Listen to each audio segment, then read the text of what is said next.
This is 3182 Donner Drive on the corner of Beacon.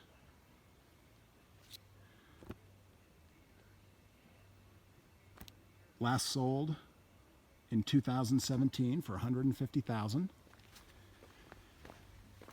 So looks like they started to do some excavation.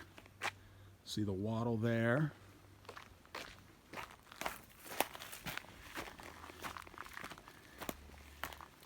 And so started moving some dirt around, but it certainly doesn't look like anything's happened at all this summer to it. So for whatever reason, it appears that they've stopped the project.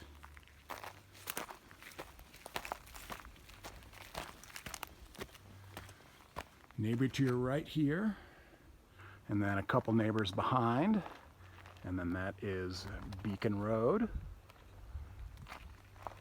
and then the neighbors across the street.